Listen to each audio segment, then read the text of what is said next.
We will never be able to divest God of the responsibility for the existence of evil.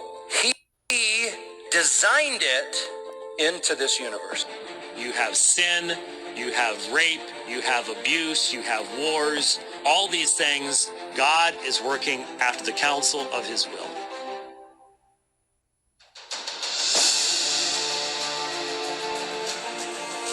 I want to welcome everyone to the very first Honest Calvinist Conference. This is indeed a historic event. We will be presenting Calvinism as it is, raw and unfiltered. We have some wonderful guest speakers for this event. You're really in for a treat. Paul Washer, Steve Lawson, John MacArthur, Justin Peters, Phil Johnson, James White, and several other similarly ideologically possessed teachers of Reformed theology will expose you to the truth of Calvinism.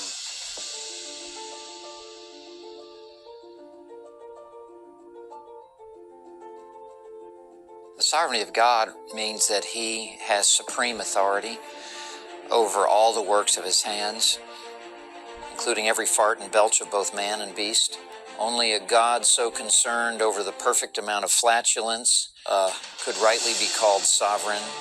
If there is one rogue toot or random poot, then we could never have assurance we will be saved, and we believe in a saving God.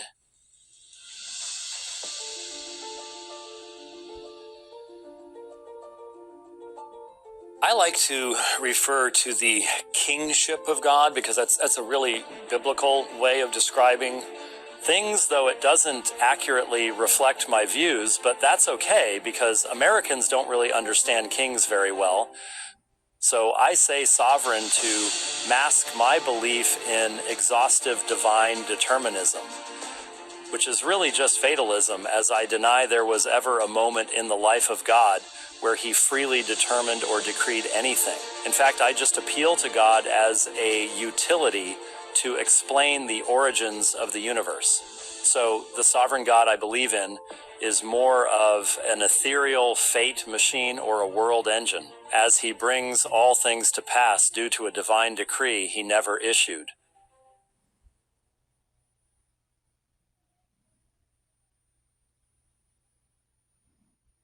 When we talk about the sovereignty of God, we're talking about the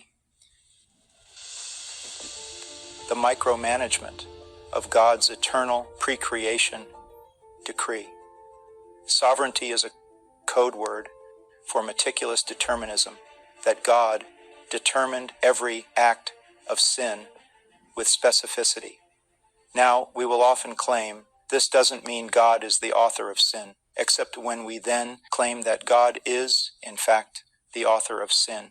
We often contradict ourselves and appeal to mystery rather than try to resolve an obvious contradiction. This allows us to preach against sin while continuing to believe every sin we commit was ordained by God in eternity past. Sin is necessary for God to receive maximal glory. Thus our sin glorifies him.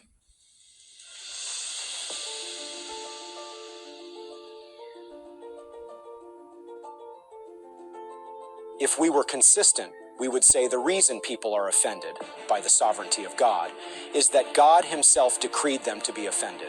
They cannot be otherwise. But we're Calvinists, so we're not remotely consistent.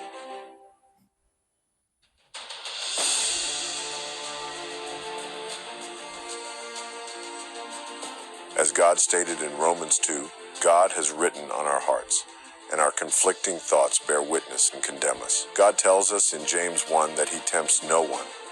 We innately know that it is a great blasphemy to claim God effectually decreed all sin and evil with specificity. Yet, we are so indoctrinated into the erroneously entitled doctrines of grace that we stubbornly refuse to repent. Allow me, if you will, just to begin by thanking you, gentlemen, for being here. It is the voices of many of you that have been a powerful impact. I know I speak for many. Your voices have been powerful for indoctrinating unsuspecting Christians into fatalism and other false doctrines. You all have such nice suits and million-dollar smiles. You speak with confidence and are revered by so many, it feels safe to agree with you. The subject of our conference is the sovereignty of God. Why did God decree us to have this conference? We can never really know why God decreed us to hold this conference. We could appeal to his revealed will. We could ponder his secret will. But right now I am totally unable, as I'm instead considering a large meat lovers from Papa John's, as is in keeping with his sovereign decree. Better ingredients, better pizza.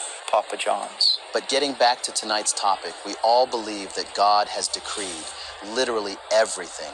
This includes even the false beliefs of regenerate Christians. So how do we have any assurance God hasn't decreed us to hold false beliefs about our own regeneration and salvation?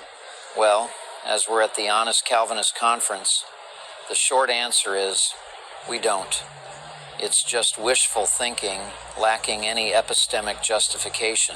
I mean, we can point to the various reasons we have, but they're all undermined by the entailments of divine determinism, but we don't readily admit this. It makes us extremely uncomfortable and even angry.